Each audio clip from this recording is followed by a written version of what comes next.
Hi everyone, my name is Kyla, and today me, Imani, Busayo, and Sarah are going to be talking about sleep.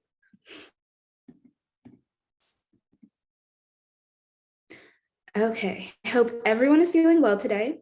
I'm excited to talk about sleep with you guys because it's important to our overall health. Because without it, our bodies would crash and be unable to function properly. Okay, before we start our discussion about sleep, I'd like everyone to rate their sleep from last night, one being the worst sleep you've ever gotten, and five being the best sleep. Go ahead and put it in the chat, and I'll wait.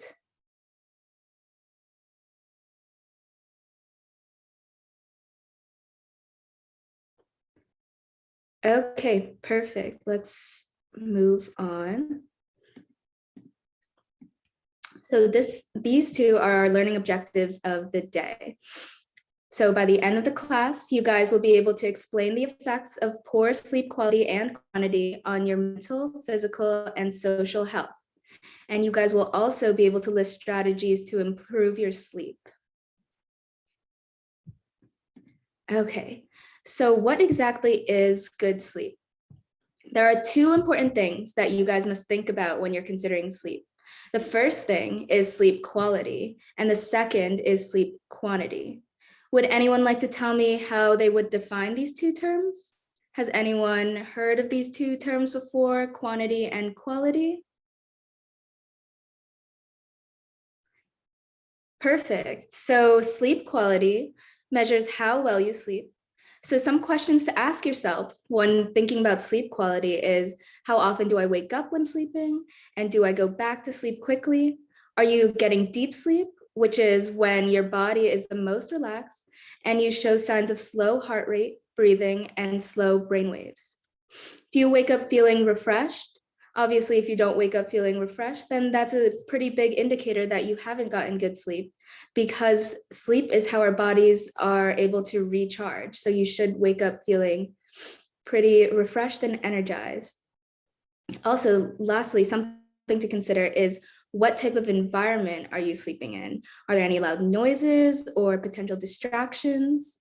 I know in my apartment complex, I can hear the train at night, which kind of disrupts my sleep. And there are these cardinals right outside my window in the morning that sing at 5 a.m. So I always wake up then, which is pretty bad for my sleep quality and quantity. Okay, then sleep quantity specifically focuses on how much sleep you get every night, which according to the American Academy of Sleep Medicine, children between the ages of 6 to 12 years old, which you guys, are recommended to get 9 to 12 hours of sleep every day. How many of you guys can say that you get that much sleep? Yeah, that's what I thought. Both of these factors are important when it comes to how our sleep affects our physical, mental, and social health.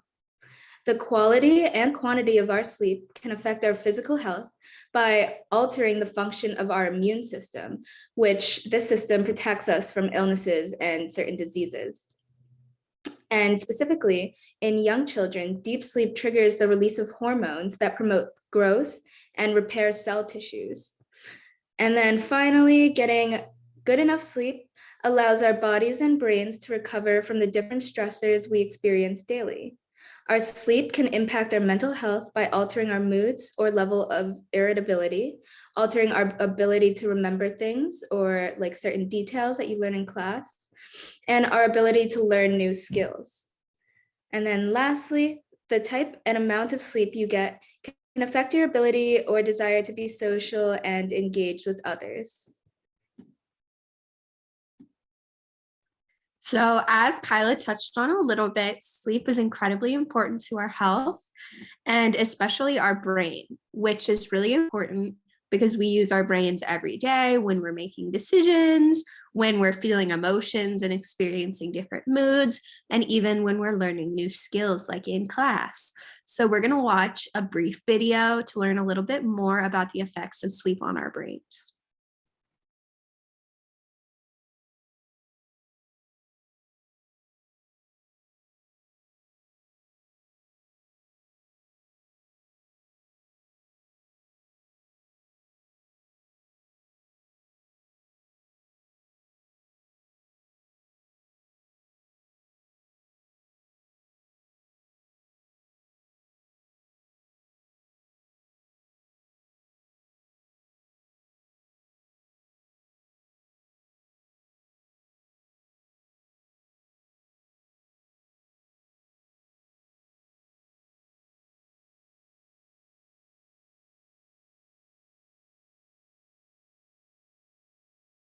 build up during the day.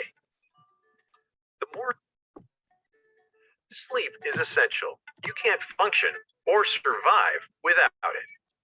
While your body is resting, your brain is a flurry of activity. It organizes the day's events and files them into storage so you can easily retrieve them later. It also catches up on housekeeping, clearing away wastes that build up during the day. The more deeply you sleep, the more effective your brain is at cleaning itself. Adults typically need 7 to 9 hours of sleep for maximum brain performance, but many of us don't get it. Too little sleep negatively affects your ability to remember and concentrate. It can also make you moodier and more irritable, and increase the risk of anxiety and depression. In addition, going too long without sleep has similar effects to being drunk, impairing judgment and performance, and increasing the risk of accidents and injuries. Over time, a lack of adequate sleep may also increase the risk of dementia. To ensure you're getting enough sleep, practice good sleep hygiene. Put away electronic devices an hour before bedtime and do something relaxing. Go to bed at the same time each night and wake up at the same time each morning. Avoid stimulants like caffeine in the late afternoon or evening and alcohol and heavy meals before bedtime. Keep your bedroom quiet, cool, and dark. And try to get in at least 30 minutes of moderately intense exercise on most days, which can improve both sleep and your overall health. The better you sleep at night, the better your brain will function, and the better you'll feel.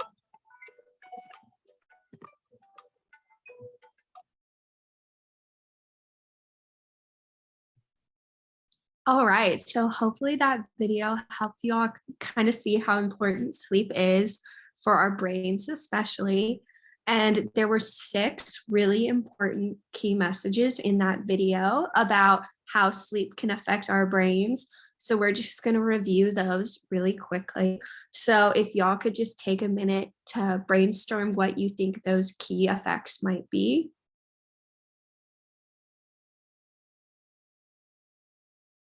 Okay, so the first one we're going to look at is that sleeping well can help improve your memory and concentration. So if you're not getting enough sleep, then maybe you're going to go to class or you're trying to study and you're not going to remember as much stuff, which is obviously incredibly harmful to, not only your performance, but also your overall academic success. Your sleep also helps you to organize new information. So we saw that graphic about like the filing cabinet. So that goes hand in hand with our memory and concentration. Like if you're studying for a test, it helps you organize all the stuff that you've learned. It also helps you make better decisions and have higher thought processes, clear out harmful toxins, improve your mood and reduce your risk of anxiety and depression, and solidify your overall memories. So clearly getting enough sleep is incredibly important for our brains. So now that we know exactly how sleep affects our brains, how do you guys think that a lack of sleep might affect your performance in school? Like, how do you think that it would affect your academic work?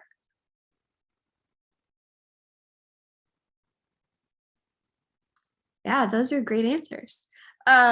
So knowing all of this, what do you guys think are some signs that you're not getting enough sleep? How do you all notice when maybe you're not sleeping enough? Do you see effects in any of these 6 areas that we've covered?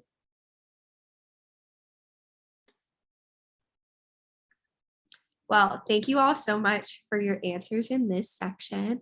Hopefully it helps to show how important sleep really is. We're going to move on and you're going to get a chance to apply what we've learned so far. So the scenario we're going to look at is talking about Jacob, who's a 6th grade student, and he loves to learn and play football, but a new video game was released this past weekend, and Jacob played it nonstop, which meant that he got no sleep, he missed the bus, and he was late to school. And then he even fell asleep during class, didn't concentrate on his work, and didn't have energy for football practice. So we have 3 questions for you all to answer. What were some potential health effects that Jacob experienced due to his lack of sleep? What could Jacob's poor sleep affect or how could Jacob's poor sleep affect his academics or his participation at practice? And what would you recommend Jacob do next time? So if you guys could take a second and think about these questions, and we can discuss them a little bit. So some health effects that we definitely saw were that his school performance was affected. So it likely impacted his memory. Maybe he wasn't able to concentrate and absorb all the new material that he was learning. He didn't have energy at practice, so it affected him not only mentally, but also physically. And as we saw in the video, these short-term effects can sort of accumulate over time and can lead to really negative long-term health effects and can increase our risk of dementia and other harmful diseases and conditions. And his poor sleep, similarly, we saw that it affected his ability to concentrate in school, which was going to negatively affect his academics, and he wasn't performing as well at practice. So you all had lots of good suggestions for what he could do next time. We saw a lot of tips for having better sleep hygiene and improving your sleep quality and quantity, like Kyla mentioned. So potentially like turning off your electronic devices so you don't have that blue light, making sure that he gets more sleep. That seems very obvious. And so maybe not playing video games on school nights. But you all will get a chance to talk more about some strategies for better sleep with Busayo. Thank you, Sarah. Like she said, now we're going to go into strategies to improve sleep. So this term you see on the slide, sleep hygiene. So these are practices and behaviors that influence your sleep quality and quantity, like Kyla talked about. So overall, there's going to be 5 strategies we're going to go over that are recommended to improve your sleep. So the first strategy deals with maintaining a good sleep schedule. So like the video said, you should try to wake up and go to sleep at the same time every single day. This might be very tricky for us because sometimes we may have homework, we might be tired, want to sleep in, but it would be best to maintain a very good sleep schedule so our body gets into the rhythm of falling asleep at the same time and our circadian rhythm flows. Another strategy would be to do something relaxing, like reading a book before going to bed. And another way to prioritize sleep another way to improve sleep is to prioritize a relaxing bedroom environment. So that might include a dark room, comfortable room temperature, use of earplugs to block out noise. I know for me, if it's not cold in my room, like if it's too hot, I won't be able to fall asleep. I'll be up and rattling, and that affects my sleep quantity as well as quality because I'll keep waking up in the middle of the night.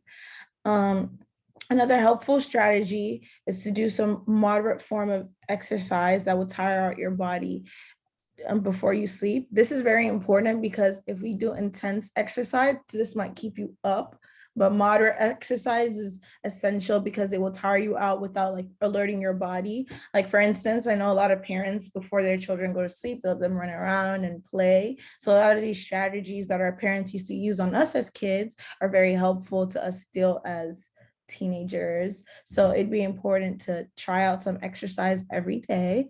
And lastly, to eliminate the use of electronic devices at least an hour before bedtime, so it can give your brain time to relax and prepare for sleep. I know this is very tricky because to me, doing something relaxing is like being on my phone, but unfortunately our phone emits this blue light that keeps us alert and keeps us awake. So that really does affect your sleep. So as much as I think, watching something, scrolling through TikTok or even reading a book on my phone will help me fall asleep, it's better to put the phone away or the devices away before, at least an hour before going to bed.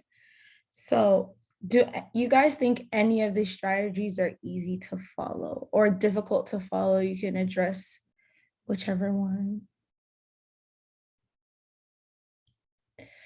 Yeah, most definitely. I do relate to some of the things you guys said. Like I said, putting my phone away is difficult for me.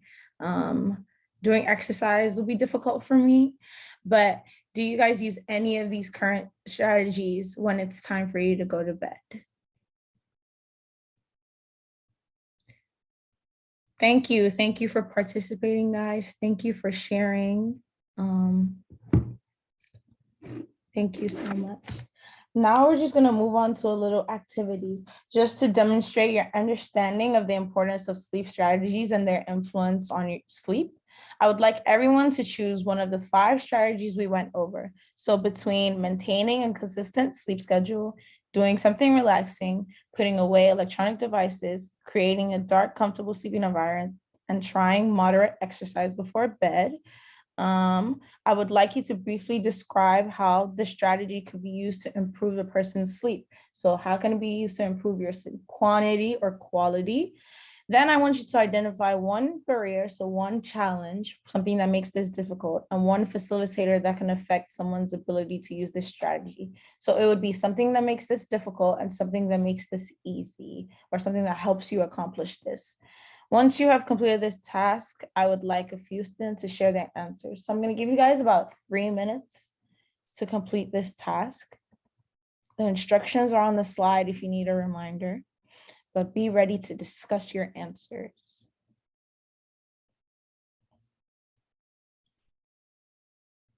Okay, so if anybody's ready to share, they can.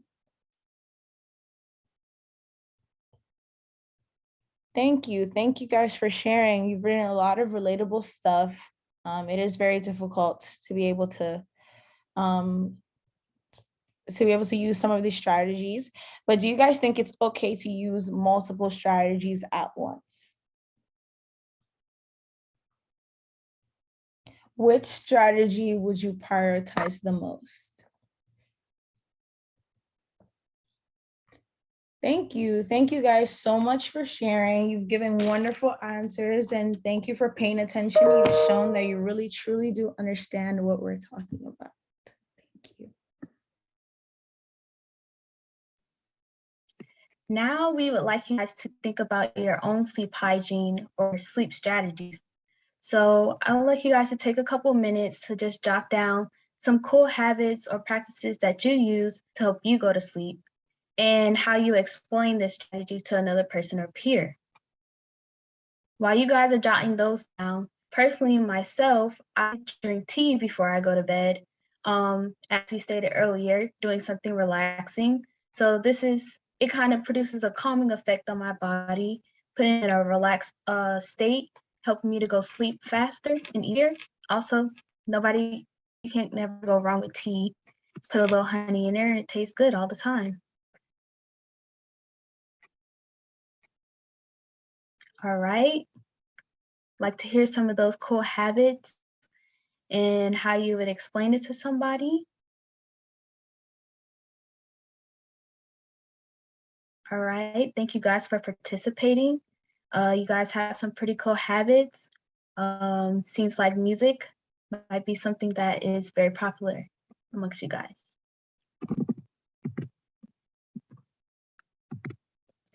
To end our lesson, I would like you guys to use the Menti link provided and just jot down a few terms or major takeaways that you got from the lesson today to create a word cloud for us to summarize. While you guys do that, I'll give you guys a couple minutes to do that.